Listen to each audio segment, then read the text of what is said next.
कह कर स्वरूप यथार्थ जग का जो किया उपकार है, उसके लिए जिन वाणी माँ को वंदना शत बार है, वंदना शत बार है, वंदना शत बार है।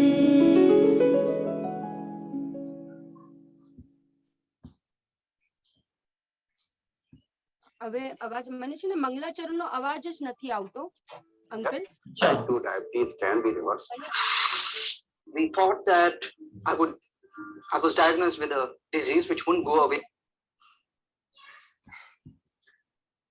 હા, મને મંગલાચરણનો અવાજ જ નથી આવતો. ગઈકાલે પણ નહોતો આવ્યો. ઓકે, ચાલો, વાંધો નહીં. રેકોર્ડિંગ માં આવે છે. ઓકે ઓકે, હા, રેકોર્ડિંગ માં આવે. રેકોર્ડિંગ કરજો, કારણ કે મારું YouTube આજે નથી ચાલુ. हाँ हाँ चालू है, रिकॉर्डिंग चालू। अपन चालू करते हैं। अपन वीतराग विज्ञान पाठमाला भाग 3, उसके आधार से हम निश्चय और व्यवहार का स्वरूप देख रहे हैं। उसमें अभी तक हमने बहुत सारे टॉपिक्स देखे। आज मैं रिवीजन ना करते हुए थोड़ा आगे बढ़ रही हूँ। फिर से एक दिन वापस हम मंडे को मिलेंगे, तब हम एक बार वो डिफरेंस द्रव्यार्थिक पर्यायार्थिक नहीं का हम रिवाइज करेंगे और फिर हम आगे बढ़ेंगे। आज हम चालू करते हैं निश्चय व्यवहार का मूल प्रकरण, जो अपने टॉपिक में है। अभी तक हमने जो 5 सेशन चलाए, उसमें मात्र हमने नयों का स्वरूप समझा। नई किसे कहते हैं, नई के कितने भेद प्रभेद है, नयों का प्रयोग कैसे होता है, नई ज्ञान की क्या आवश्यकता है, ठीक है ना, प्रमाण ज्ञान क्या है, नई ज्ञान क्या है। बहुत बहुत डिटेल में हमने 5 सेशन में पूरा नयों का स्वरूप देखा। अब हम आगे बढ़ते हैं, मूल नय के ऊपर आते हैं, जिसमें हमने देखा था कि द्रव्यार्थिक और पर्यायार्थिक नय जो है, ये आगम के 2 मूल नय है, और निश्चय और व्यवहार नय जो है वो अध्यात्म के 2 मूल नय है। हम अध्यात्म के मूल नयों की बात करने वाले हैं, निश्चय नय और व्यवहार नय। सबसे पहले हम पूज्य गुरुदेव श्री को याद करेंगे, क्योंकि पूज्य गुरुदेव श्री के बिना हमें ये निश्चय व्यवहार समझ में ही नहीं आता, है ना। अगर गुरुदेव श्री ही ना होते तो हमें ये निश्चय व्यवहार कौन समझाता, कौन बताता कि निश्चय क्या है, व्यवहार क्या है। क्योंकि गुरुदेव श्री ने 5 सिद्धांतों का उद्घाटन किया। कौन से 5 सिद्धांत? निमित्त, उपादान, क्रमबद्ध पर्याय और निश्चय व्यवहार। ये 5 सिद्धांत गुरुदेव श्री ने हमें समझाए। गुरुदेव श्री ना होते तो हमें पता ही नहीं चलता कि भाई निश्चय किसे कहते हैं और व्यवहार किसे कहते हैं। और हम तो आज तक व्यवहार में ही धर्म मानते आ रहे थे, हमें पता ही नहीं कि निश्चय और व्यवहार क्या है। हम जिनागमी नहीं समझ पाते अगर हमें निश्चय और व्यवहार का स्वरूप नहीं समझ में आता। आज हम देखेंगे निश्चय क्या है और व्यवहार क्या है। सबसे पहले हम निश्चय नहीं और व्यवहार नहीं को एक शॉर्ट में आप पहले समझो कि भाई निश्चय नहीं का काम क्या है और व्यवहार नहीं का काम क्या है। व्यवहार नहीं क्या करता है, तो 2 काम व्यवहार नहीं के और 2 काम निश्चय नहीं के मैं बता रही हूँ। व्यवहार नहीं के 2 काम क्या है? एक तो व्यवहार नहीं क्या करता है कि 2 भिन्न भिन्न पदार्थों को एक करके कहता है। 2 भिन्न भिन्न पदार्थों को एक करके कहता है। कौन कहता है ये? व्यवहार नहीं। 2 भिन्न भिन्न पदार्थों को एक कहकर कहता है। ये व्यवहार नहीं का पहला काम। और दूसरा व्यवहार नहीं का काम है कि एक अभेद वस्तु में भेद करके कहना, ये दूसरा व्यवहार नहीं का काम है। प्रथम व्यवहार नहीं का काम क्या हुआ कि 2 भिन्न भिन्न वस्तुओं को एक कहना उसका नाम व्यवहार नहीं। और एक अभेद वस्तु में भेद करना, उसको भी व्यवहार नहीं कहते हैं। ये दूसरा व्यवहार नहीं का काम है क्या आप लोग को ये व्यवहार नहीं के काम समझ में आए? आप लोग आपके वीडियोस ऑन रखिए, ताकि थोड़ा सामने आप लोग के वीडियोस ऑन होंगे तो मुझे भी थोड़ा अच्छा रहेगा। प्रीति आंटी, दीपा आंटी, श्रद्धा आंटी, वर्षा आंटी, श्रद्धा बहन, भावना आंटी, कल्पना आंटी, आवाज आ रही है आपको मेरी? अब उसके सामने आप निश्चय नहीं के 2 काम लिखो। निश्चय नहीं क्या करता है? तो जैसे व्यवहार नहीं ने क्या किया? 2 भिन्न भिन्न वस्तुओं को एक कहा। तो निश्चय नहीं क्या करता है? 2 अलग अलग वस्तु को अलग अलग कहता है। अलग अलग वस्तु है, उसे अलग अलग कहना ये निश्चय नहीं का काम है। और दूसरा काम निश्चय नहीं का कि अभेद वस्तु को कहना। अभेद वस्तु, जैसे व्यवहार नहीं ने एक वस्तु अभेद में भेद करके कहा, तो निश्चय नहीं अभेद को विषय बनाता है, भेद नहीं करता है, अभेद को विषय बनाता है। ठीक है, 2 मुख्य काम व्यवहार नहीं के 2 काम, 2 अलग अलग वस्तु को एक कहना और एक अभेद वस्तु में भेद करके कहना, ये व्यवहार नहीं का काम। और निश्चय नहीं का काम 2 अलग अलग चीजों को अलग अलग कहना और अभेद वस्तु को अभेद कहना, वो निश्चय नहीं का काम है। बराबर। अब में परिभाषा बहुत सारी निश्चय नहीं और व्यवहार नहीं की परिभाषाएं आती है। सबसे पहली परिभाषा, सबसे फर्स्ट परिभाषा, डेफिनेशन ऑफ निश्चय एंड व्यवहार। फर्स्ट डेफिनेशन, यथार्थ सो निश्चय और उपचरित सो व्यवहार। ये बहुत बहुत प्रचलित परिभाषा है, पता ही है आपको भाई कि भाई यथार्थ सो निश्चय और उपचरित सो व्यवहार। यथार्थ सो निश्चय, उसके बदले आप ऐसा भी लिख सकते हो, अनुपचार सो निश्चय और उपचार सो व्यवहार। उपचरित कथन सो व्यवहार, उपचरित सो व्यवहार और अनुपचरित सो निश्चय। बराबर, पहली परिभाषा। अब कहते हैं उपचरित सो व्यवहार और अनुपचरित सो निश्चय। उपचरित माने होता है फॉर्मेलिटी। उपचरित माने होता है कि उपचार करना, फॉर्मेलिटी। फॉर्मेलिटी समझाने के लिए बस कहना, उसका नाम है उपचरित कथन। और यथार्थ, अनुपचरित, जैसा वस्तु का स्वरूप है वैसा कहना, उसका नाम है यथार्थ। निश्चय नहीं यथार्थ निरूपण करता है और व्यवहार नहीं उपचरित कथन करता है ना। आप एक एक एग्जाम्पल भी लिख सकते हो एक एक डेफिनेशन के नीचे, ताकि आपको एकदम क्लियर हो जाए। अब अपन एक एग्जाम्पल से समझते हैं कि भाई उपचरित कथन माने क्या और यथार्थ कथन माने क्या।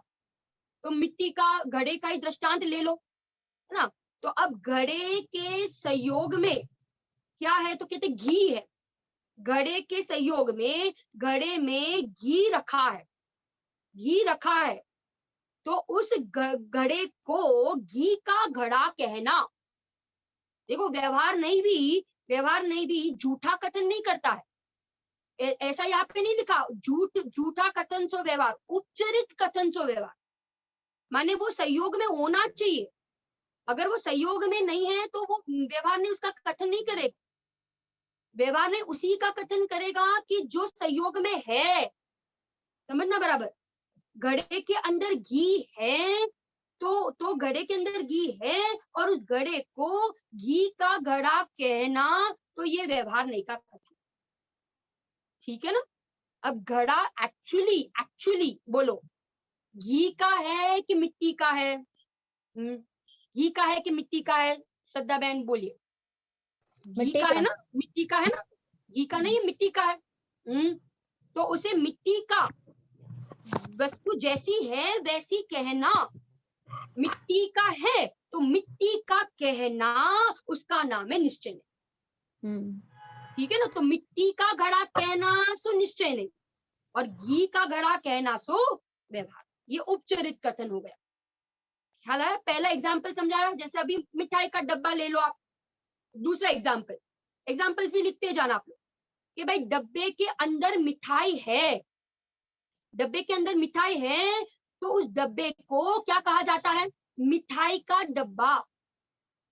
उपचार लागू पड़ता है वो वहां, क्योंकि वो डब्बे के अंदर मिठाई है, तो वो मिठाई का डब्बा कहना, ये व्यवहार। परंतु वो डब्बा मिठाई का नहीं है, वो डब्बा मिठाई रूप नहीं हो गया है, वो डब्बा तो है प्लास्टिक का, वो डब्बा तो है स्टील का। तो स्टील का डब्बा, प्लास्टिक का डब्बा कहना, इसका नाम है निश्चय। यथार्थ, यथार्थ वो किससे बना है, वो डब्बा का रॉ मटेरियल क्या है, वो किससे बना है, तो कहते कि वो तो बना है स्टील से, तो स्टील का डब्बा कहना उसका नाम है निश्चय।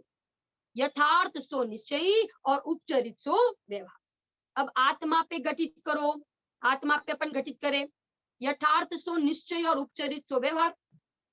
तो भाई आत्मा में अपन कहेंगे कि भाई आत्मा चैतन्य वाला है, चैतन्य स्वभावी है, चैतन्य स्वभावी है, स्वभावी लिखना, चैतन्य स्वभावी है। तो ये यथार्थ है क्योंकि आत्मा का स्वभाव चैतन्य स्वभाव है, तो चैतन्य स्वभावी है ऐसा कहना ये निश्चय है। और आत्मा शरीर वाला है, ये शरीर वाला, क्योंकि संयोग में शरीर है ना, तो व्यवहार ने क्या कथन करता है, तो कहते उपचरित कथन करता है, तो शरीर वाला कहना इसका नाम है व्यवहार। ओके, 3 एग्जांपल्स दे दिए पहले उसमें, यथार्थ सो निश्चयी और उपचरित सो व्यवहार। उपचरित माने क्या, उपचरित माने फॉर्मेलिटी, फॉर्मेलिटी, और व्यवहार नहीं उपचरित कथन करेगा, झूठा कथन नहीं करेगा, वो सहयोग में होना चाहिए, वेरी इंपॉर्टेंट, वो सहयोग में होना चाहिए, वेरी इंपॉर्टेंट, सहयोग में होना चाहिए। व्यवहार ने झूठा कथन नहीं करेगा, व्यवहार ने उपचरित कथन करेगा। ख्याल आ रहा है आप लोग को, कल्पना आंटी, श्रद्धा बहन, श्रद्धा आंटी? अब देखो दूसरी परिभाषा, फर्स्ट परिभाषा समझी अपन ने और 3 एग्जाम्पल्स हमने देखे। अब दूसरी परिभाषा, अभेद सो निश्चयी और भेद सो व्यवहार। सेकेंड परिभाषा, अभेद सो निश्चयी और भेद सो व्यवहार। अब निश्चय ने क्या करता है, तो निश्चय ने तो अभेद कथन करता है और व्यवहार ने भेद भेद करके कथन करता है। अब एग्जाम्पल, एग्जाम्पल, जैसे जैसे भाई आत्मा ज्ञान वाला, दर्शन वाला, सुख वाला, वीर्य वाला कहना, भेद कर दिया ना, बराबर, तो भेद कर दिया, ज्ञान वाला, दर्शन वाला, सुख वाला आत्मा कहना। बोलिए एक कौन से नहीं का कथन है, बोलिए, ये निश्चय नहीं के व्यवहार नहीं, श्रद्धा आंटी? हाँ, व्यवहार नहीं, बहुत बढ़िया, व्यवहार नहीं का कथन। और आत्मा, अभेद आत्मा, अभेद आत्मा कहना, अभेद आत्मा, बराबर, अखंड अभेद, तो ये कौन से नहीं का कथन है, निश्चय नहीं, निश्चय नहीं का कथन है। अभेद आत्मा कहना ये निश्चय नहीं का कथन, और ज्ञान वाला, दर्शन वाला, सुख वाला कहना ये व्यवहार नहीं का कथन। अभेद में भेद करना ये व्यवहार नहीं का, और मात्र अभेद वस्तु को ग्रहण करना तो ये कहते हैं निश्चय नहीं का। 2 परिभाषा हुई, कौन रिपीट करेगा? 2 परिभाषा। पहली परिभाषा, पहली परिभाषा, हाँ कल्पना आंटी बोले, हाँ दीपा आंटी बोलिए, पहली परिभाषा। यथार्थ सो निश्चय एंड और उपचरित सो व्यवहार। बहुत बढ़िया, पहली परिभाषा हुई। और दूसरी परिभाषा प्रीति आंटी बोलिए आप। अभेद सो निश्चय અને भेद सो व्यवहार। बहुत बढ़िया, अभेद सो निश्चय और भेद सो व्यवहार। ठीक है, अब तीसरी परिभाषा, सत्यार्थ सो निश्चय और असत्यार्थ सो व्यवहार। सत्यार्थ सो निश्चयी और असत्यार्थ सो व्यवहार। सत्यार्थ सो निश्चय और असत्यार्थ सो व्यवहार। ठीक है, सत्यार्थ सो निश्चय माने सत्यार्थ कथन करना, ये हो गया निश्चय, और असत्यार्थ कथन करना ये हो गया व्यवहार में। अब निश्चय ने क्या करता है, सत्यार्थ कथन करता है। सत्यार्थ सो निश्चयी और असत्यार्थ सो व्यवहार। निश्चय ने सत्यार्थ कथन करता है। एग्जाम्पल, अब आप एग्जाम्पल लिखो कि भाई रुमाल है, रुमाल, तो रुमाल किससे बना है, कॉटन का है, तो कॉटन का रुमाल कहना, जिससे बना है उसे का कहना, तो ये सत्यार्थ कथन हो गया, बराबर। तो कॉटन का रुमाल कहना ये हो गया निश्चय नहीं। और ये रुमाल भाई, ये रुमाल भाई प्रीति आंटी का है, प्रीति आंटी का रुमाल कहना ये हो गया व्यवहार का, बराबर। ये क्या हो गया, असत्यार्थ कथन। रुमाल, रुमाल किसका है, तो कहते कॉटन का है, बराबर, क्योंकि ये रुमाल, रुमाल प्रीति आंटी रूप नहीं हो गया है, परंतु परंतु भाई इसके इनका रुमाल का सहयोग है ना आंटी के साथ, तो इसीलिए वो आंटी का कहना बराबर, फलाना व्यक्ति का कहना, तो ये हो गया व्यवहार नहीं, ये असत्यार्थ कथन है। और वो कॉटन का रुमाल कहना, तो ये हो गया सत्यार्थ कथन, बराबर। सो सत्यार्थ सो निश्चय और असत्यार्थ सो व्यवहार, ठीक है ना। मैंने हमने देखी अभी 3 परिभाषा। पहली परिभाषा क्या देखी थी? यथार्थ सो निश्चय और उपचरित सो व्यवहार। दूसरी परिभाषा देखी अभेद सो निश्चय और भेद सो व्यवहार। और तीसरी देखी सत्यार्थ सो निश्चय और असत्यार्थ सो व्यवहार। क्लियर, बराबर, एकदम इजी हो गया 3 परिभाषा। अब चौथी परिभाषा वेरी इंपॉर्टेंट महत्वपूर्ण परिभाषा है। चौथी परिभाषा आत्माश्रित सो निश्चय और पराश्रित सो व्यवहार। आत्माश्रित कथन करना सो निश्चय और पराश्रित कथन करना सो व्यवहार। क्या करता है? निश्चय नहीं, आत्माश्रित कथन करता है। हाँ बोलिए श्रद्धांजलि, प्रश्न है आपको?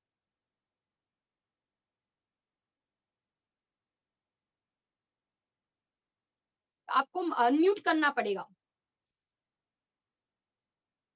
आत्माश्रित न आत्माश्रित आत्माश्रित आत्माश्रित कथन करना सो निश्चय और पराश्रित कथन करना सो व्यवहार। आत्माश्रित माने यहाँ पे आत्माश्रित कथन करना माने ऐसा नहीं समझना कि आत्मा की चर्चा करने वाला सो निश्चय नहीं, ऐसा नहीं समझना। आत्माश्रित कथन माने ऐसा नहीं है कि आत्मा की चर्चा करने वाला सो निश्चय नहीं। और पराश्रित कथन से ऐसा नहीं समझना कि भाई आत्मा को छोड़ के बाकी के 5 द्रव्यों का कथन करने वाला व्यवहार नहीं, ऐसा इसका अर्थ नहीं है। आत्माश्रित कथन माने क्या? अर्थ लिखिए, आत्माश्रित कथन माने स्वाश्रित कथन। स्वाश्रित, स्व के आश्रित कथन करना, स्व के आश्रित कथन करना उसको कहते हैं स्वाश्रित कथन, उसको कहते हैं आत्माश्रित कथन। और पर के आश्रित कथन करना उसको कहते हैं पराश्रित कथन। उसको क्या कहते हैं? पराश्रित कथन। आप एग्जाम्पल पहले एक आत्माश्रित की परिभाषा में बोलती हूँ, आत्माश्रित कथन की परिभाषा बोलती हूँ कि भाई जिसकी चर्चा चल रही है उसका कथन उसी के आधार से करना। जिसकी चर्चा चल रही है उसका कथन उसी के आधार से करना, उसका नाम है आत्माश्रित कथन। जिसकी चर्चा चल रही है उसको उसी के आधार से कथन करना, उसका कथन उसी के आधार से करना, उसको कहते हैं आत्माश्रित कथन। और पराश्रित कथन माने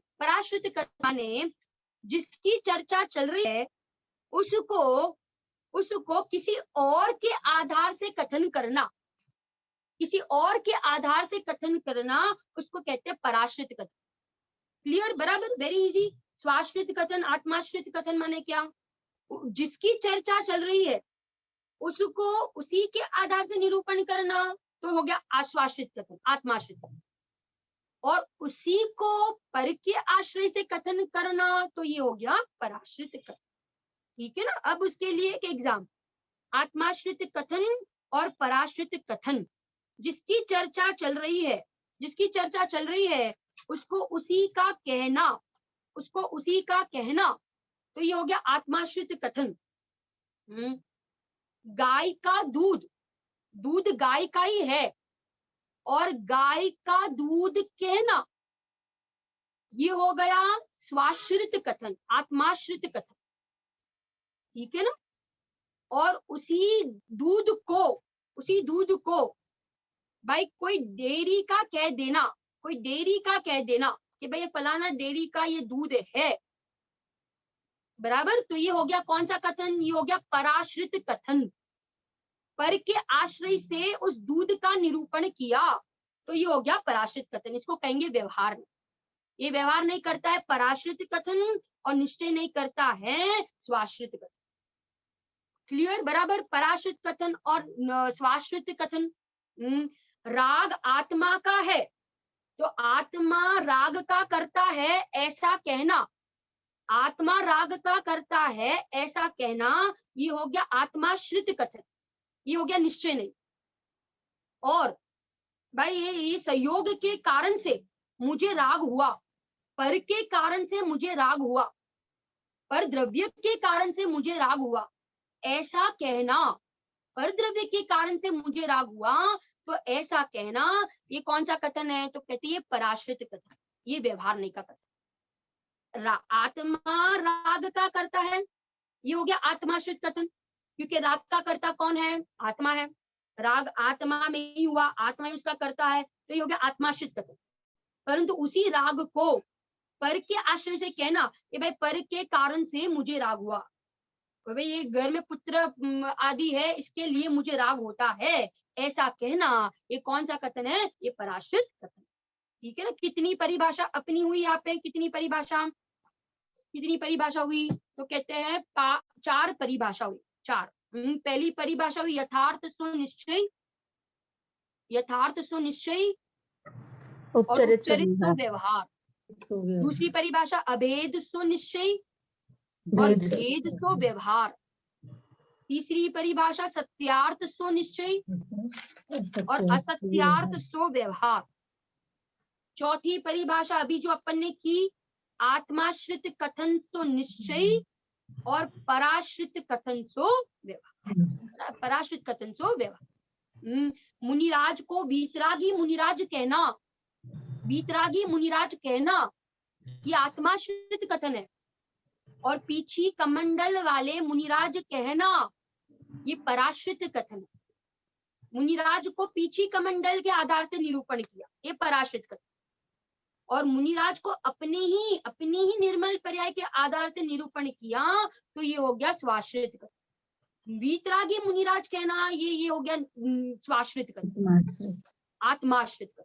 और पीछी कमंडल वाले मुनिराज कहना, तो ये क्या हो गए? ये हो गया स्वाश्रित कथन, बराबर। छठे सातवें में झूलने वाले मुनिराज कहना, ये आत्माश्रित कथन। ठीक है। और पीछी कमंडल वाले मुनिराज कहना, ये हो गया पराश्रित कथन। एकदम क्लियर, स्वाश्रित और पराश्रित कथन, बराबर। माने पराश्रित संयोग। अब इसके बाद की परिभाषा देखते हैं, 5वीं परिभाषा, असहयोगी कथन करना, ये निश्चय नहीं। असहयोगी कथन सो निश्चय नहीं और सहयोगी कथन सो व्यवहार। असहयोगी कथन करके कहना, ये निश्चय नहीं का काम है भाई, और सहयोग से कथन करना, ये व्यवहार नहीं का काम, बराबर। अभी देखो व्यवहार नहीं क्या करता है, सहयोग में जो है उसके आधार से वो निरूपण करेगा। जैसे आत्मा को जीव कहना, असहयोगी कथन। जीव को जीव कहना, जीव को चैतन्यमय कहना, तो ये हो गया आत्माश्रित कथन, ये निश्चय नहीं का कथन। ये हो गया असहयोगी कथन, असहयोगी कथन। जीव को जीव कहना, बराबर, जीव को चैतन्य स्वभाव वाला कहना, ये हो गया सहयोगी, असहयोगी कथन, ये निश्चय नहीं का कथन। और सहयोगी कथन, सहयोगी कैसे बनाएंगे उसके दृष्टांत? सहयोगी कथन बोलिए भाई। ये सहयोग में है ना, इंद्रिया है, तो 2 इंद्रिय वाला जीव, 3 इंद्रिय वाला जीव, पंचेंद्रिय जीव, ठीक है ना, ये शरीर वाला जीव, बराबर। मनुष्य देह वाला जीव, ये मनुष्य जीव, तिर्यंच जीव, नारकी जीव, तो ये क्या हो गया? अभी संयोग में नरक पर्याय है, अभी संयोग में मनुष्य देह है, अभी संयोग में ये 2 इंद्रिय है, 3 इंद्रिय है, 4 इंद्रिय है, पंचेंद्रिय है। तो संयोग के आधार से जीव का कथन करना, उसका नाम है व्यवहार। और असहयोगी कथन करना, उसका नाम है निश्चय। क्लियर, बराबर, एकदम इजी। ये व्यवहार नहीं कहता ना, जैसे अपन कर्म करना नियोग के शास्त्रों में तो पढ़ते ही है, 1 इंद्रिय जीव, 2 इंद्रिय जीव, त्रस जीव, स्थावर जीव, पंचेंद्रिय जीव, संगी जीव, असंगी जीव। बोलो, ये सब कौन से कथन है? ये सब व्यवहार नहीं के कथन है। व्यवहार नहीं का काम ही ये है कि संयोग से व्यवहार नहीं क्या करता है, निरूपण करता है।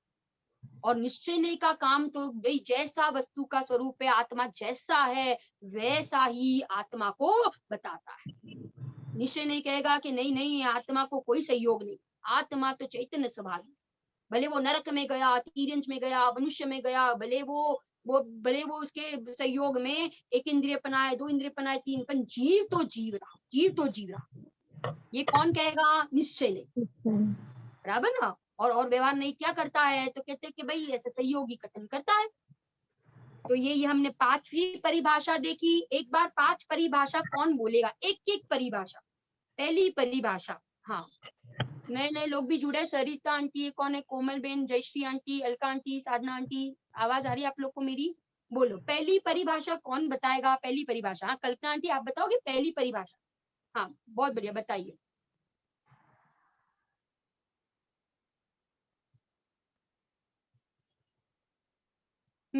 आवाज ही नहीं आ रही आपकी, आपको अनम्यूट करना पड़ेगा।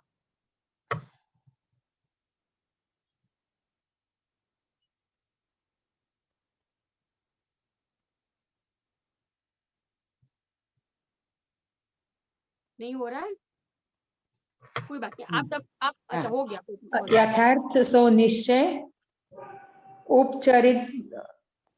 उपचरित वो व्यवहार, अभेद सो निश्चय, सेकंड भेद सो व्यवहार, थर्ड सत्यार्थ सो निश्चय, असत्यार्थ सो व्यवहार, आत्माश्रित सो निश्चय, पराश्रित सो व्यवहार, असंयोगी कथन निश्चय ने અને संयोगी कथन व्यवहार नहीं। बराबर, एकदम क्लियर। अभी मुझे आप बताना, मैं एक प्रश्न पूछती हूँ कि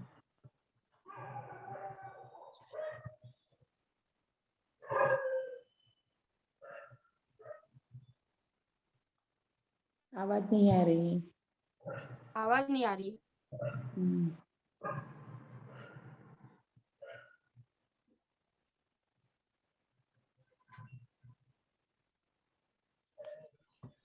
એમના નેટનો થોડો પ્રોબ્લેમ લાગે છે ત્યાંથી.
अभी आ रही है मेरी आवाज?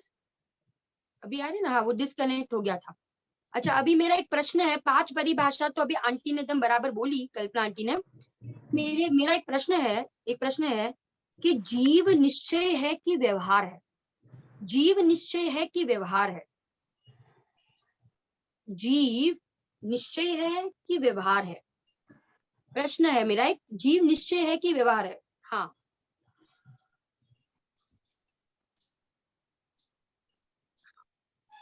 पहले बताया था ना कि भाई नहीं जो है ना, नहीं नहीं वो तो कथन करवानी में नहीं लागू पद्धति पड़ेगा। से। हाँ हाँ बहुत बढ़िया, बहुत बढ़िया। प्रीति आंटी ने कहा कथन पद्धति का नाम निश्चय नहीं और व्यवहार नहीं है। जीव निश्चय और व्यवहार नहीं है, जीव निश्चय भी नहीं है और जीव व्यवहार भी नहीं है। अब जीव में ही हम निश्चय और व्यवहार कैसे लागू लगाएंगे, कैसे लागू पड़ेगा?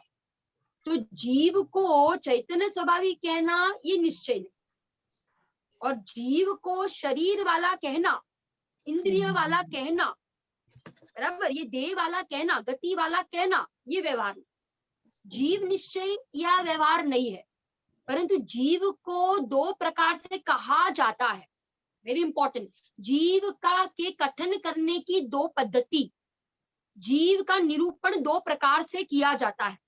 जीव निश्चय और जीव व्यवहार नहीं है, परंतु दो प्रकार से जीव को कहा जाता है। जीव को चैतन्य स्वभावी कहना ये निश्चय, और जीव को शरीर वाला कहना ये व्यवहार, बराबर। एक और एग्जांपल, शरीर निश्चय है कि व्यवहार है, शरीर निश्चय है कि व्यवहार है? तो कहते हैं शरीर निश्चय और व्यवहार नहीं है, क्योंकि शरीर में निश्चय व्यवहार, शरीर स्वयं निश्चय और व्यवहार नहीं है, परंतु शरीर को देखने के दो एंगल है। शरीर का निरूपण दो प्रकार से होता है, शरीर का कथन दो प्रकार से होता है।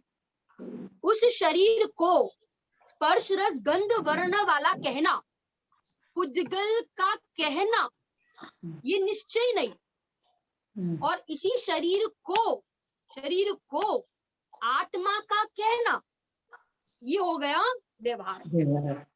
फिर से एक बार, फिर से क्या कह दिया? फिर से, इस शरीर को स्पर्श रस गंध वर्ण वाला कहना, तो ये क्या हो गया? ये निश्चय नहीं, बिकॉज जैसा स्वरूप है वैसा कहना, ये निश्चय नहीं, यथार्थ सुनिश्चय। और शरीर को आत्मा का कहना, तो ये क्या हो जाएगा? व्यवहार। ठीक है ना, बराबर, क्लियर? कोई पर्याय का नाम भी निश्चय और व्यवहार नहीं है। जैसे राग की पर्याय है, तो राग की पर्याय निश्चय है कि व्यवहार है? तो क्या राग की पर्याय निश्चय और व्यवहार नहीं है, परंतु राग की पर्याय, क्रोध की पर्याय, क्रोध हुआ तो क्रोध की पर्याय को देखने के दो एंगल है। क्रोध की पर्याय को कहने के, निरूपण के, कथन के दो प्रकार है।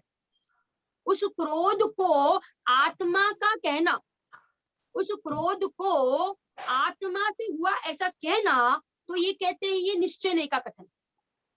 आत्मा क्रोध का करता है, क्रोध को आत्मा का कहना ये निश्चय नहीं का कथन। और क्रोध हुआ तो क्रोध कर्म के उदय से क्रोध हुआ, क्रोध कर्म के उदय से क्रोध हुआ, ऐसा कहना, तो ये कहते ये व्यवहार नहीं काम। फिर से, बराबर, क्लियर? अब हम एक और पर्याय में घटित करें, वीतराग पर्याय। वीतराग पर्याय निश्चय है कि व्यवहार है? तो कहते हैं वीतराग पर्याय निश्चय भी नहीं और व्यवहार भी नहीं, परंतु वीतराग पर्याय को भी निरूपण करने के दो प्रकार है, कहने के दो प्रकार है। उसी वीतराग पर्याय को आत्मा की कहना, आत्मा की कहना ये निश्चय नहीं, और उसी वीतराग पर्याय को कर्म के उपशम, क्षय और क्षयोपशम से हुई ऐसा कहना, तो ये व्यवहार नहीं का कथन। उस वीतराग पर्याय को कर्म के उपशम, क्षय और क्षयोपशम से हुई ऐसा कहना, ये व्यवहार नहीं का कथन है, और उस वीतराग पर्याय को आत्मा का कहना, ये निश्चय नहीं का कथन। एकदम क्लियर? माने कोई द्रव्य का नाम, पर्याय का नाम निश्चय और व्यवहार नहीं है, परंतु निश्चय व्यवहार निरूपण में, कथन में लागू पड़ता है। एक ही वस्तु को, एक ही पर्याय को देखने के दो एंगल है, उसी को उसी के रूप से देखना ये निश्चय नहीं, और उसी को दूसरे के आधार से कहना, देखना, उसका नाम है व्यवहार। आज हमने कितनी परिभाषा?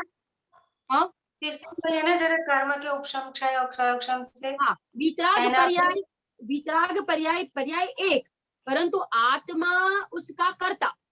वीतराग पर्याय आत्मा की है, आत्मा से हुई ऐसा कहना, ये निश्चय नहीं, और कर्म के उपशम, क्षय या क्षयोपशम से हुई ऐसा कहना, ये व्यवहार नहीं का कथन।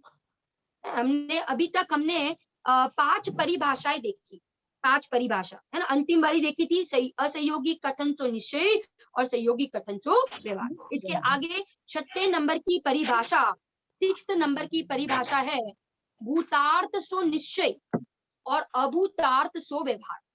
भूतार्थ सो निश्चय और अभूतार्थ सो व्यवहार। भूतार्थ के दो अर्थ आते हैं और अभूतार्थ के दो अर्थ आते हैं। मैं पहले भूतार्थ और अभूतार्थ को समझाती हूँ। भूतार्थ सो निश्चय और अभूतार्थ सो व्यवहार।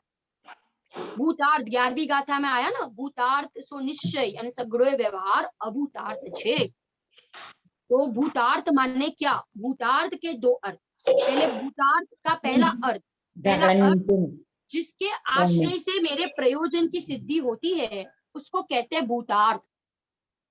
और दूसरा अर्थ अभी आप व्यवहार नहीं के लिए लिखो, निश्चय नहीं के लिए पहला अर्थ लिखा कि जिसके आश्रय से मेरे प्रयोजन की सिद्धि होती है उसको कहते हैं भूतार्थ। और जिसके आश्रय से मेरे प्रयोजन की सिद्धि नहीं होती है उसको कहते हैं अभूतार्थ। बराबर, अभूतार्थ ये पहला अर्थ। और दूसरा लिखो भूतार्थ माने जो चीज विद्यमान है, जो चीज विद्यमान है उसको कहते हैं भूतार्थ। और जो अविद्यमान है, विद्यमान नहीं है, उसको कहते हैं अभूतार्थ। जैसे शरीर, राग, संयोग मेरे स्वभाव में विद्यमान नहीं है, इसलिए सब कुछ अभूतार्थ है। बराबर, मेरे त्रिकाली ध्रुव भगवान आत्मा में शरीर नहीं है, राग नहीं है, कर्म नहीं है, इसलिए सब अभूतार्थ है। इसलिए ये अभूतार्थ है, अविद्यमान क्षेत्र अभूतार्थ। और भूतार्थ माने जो विद्यमान है, जो चीज है, ये दूसरा अर्थ। और पहला अर्थ कि जिसके आश्रय से मेरे प्रयोजन की सिद्धि होती है उसको कहते हैं भूतार्थ। और जिसके आश्रय से मेरे प्रयोजन की सिद्धि नहीं होती है उसको कहते हैं अभूतार्थ। तो भूतार्थ सो निश्चयी और अभूतार्थ सो व्यवहार। इसमें आपको दोनों अर्थ लेने हैं। भूतार्थ जे भूतार्थ छे निश्चय छे અને जे अभूतार्थ छे ए व्यवहार। जो भूतार्थ कथन करता है वो निश्चय नहीं, और जो अभूतार्थ कथन करता है वो व्यवहार।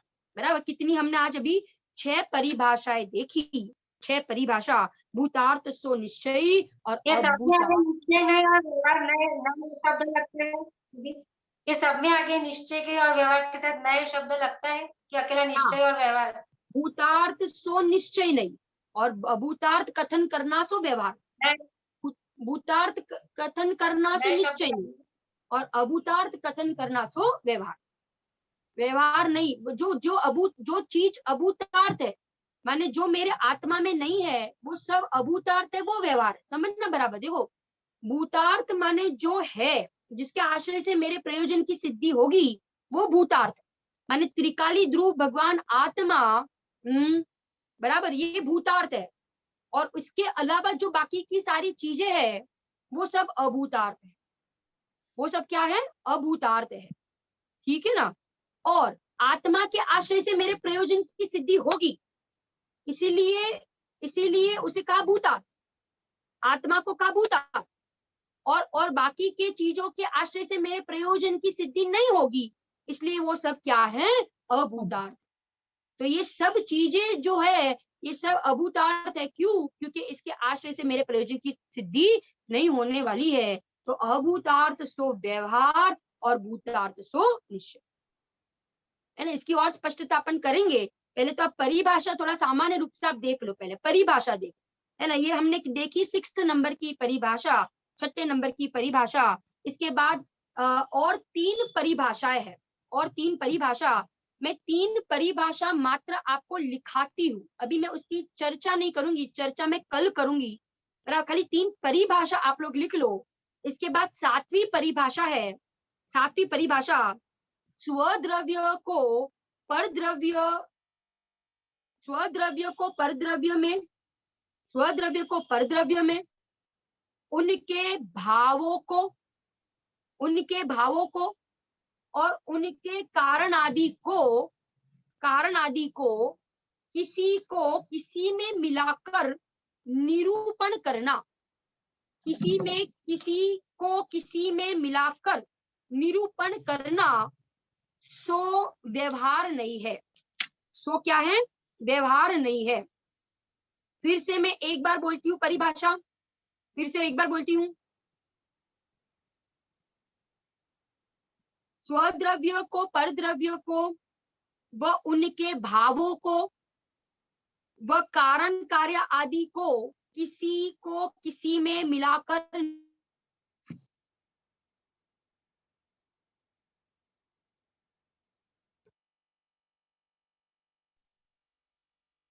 तीन बात कही, स्वद्रव्य को परद्रव्य में, उनके भावों को और कारण कार्य आदि को मिलाकर निरूपण करना, सो क्या है? तो कहते हैं सो व्यवहार नहीं है।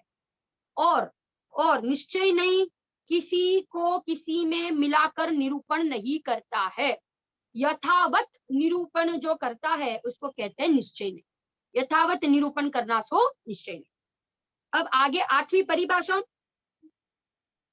परिभाषा, जिसका अभिन्न कर्ता कर्म आदि विषय है। अभिन्न कर्ता कर्म, रिपीट करो। हाँ, अभिन्न कर्ता। सेवेंथ परिभाषा फिर से रिपीट करूं एक बार। स्वद्रव्य को परद्रव्य में, उनके भावों को और कारण कार्य आदि को मिलाकर निरूपण करता है, उसको कहते हैं व्यवहार नहीं।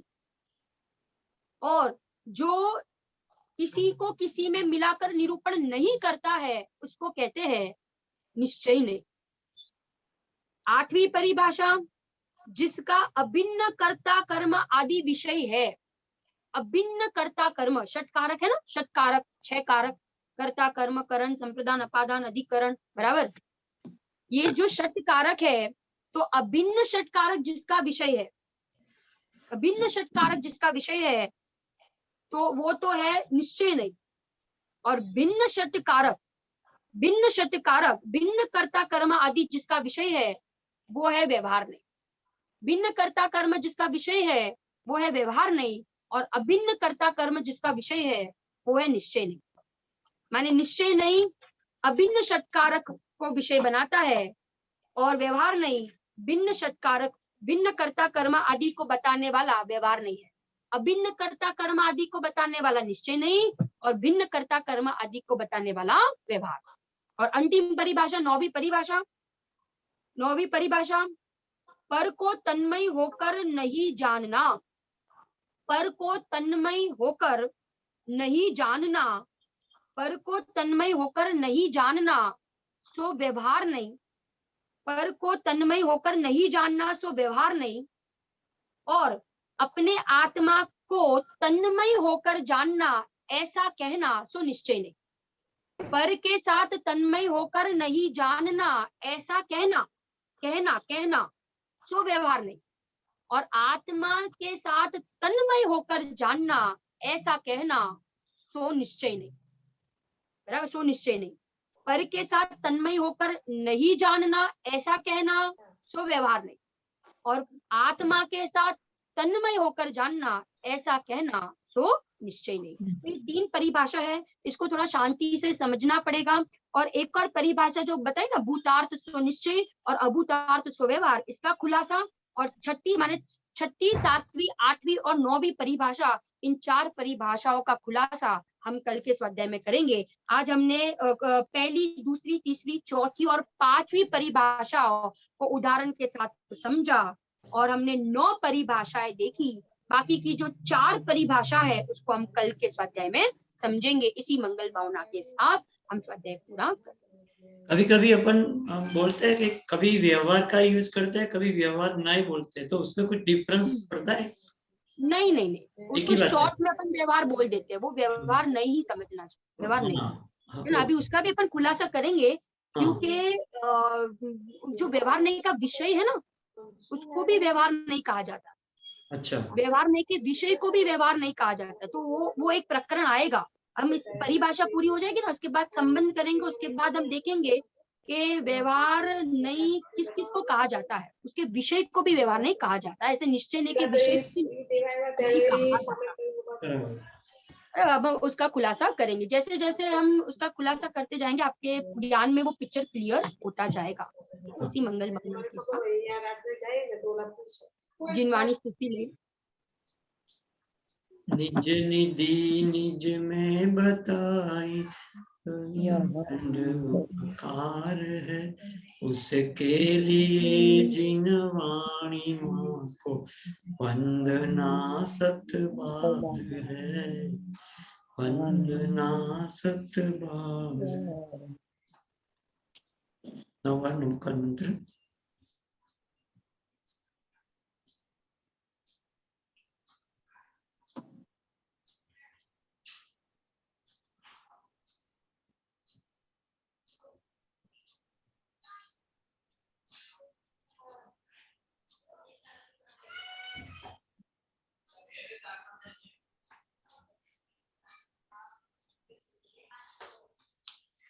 બોલો જીનવાણી માતનો જય આવતીકાલે રજા રહેશે, પછી સોમવારે ચાલુ।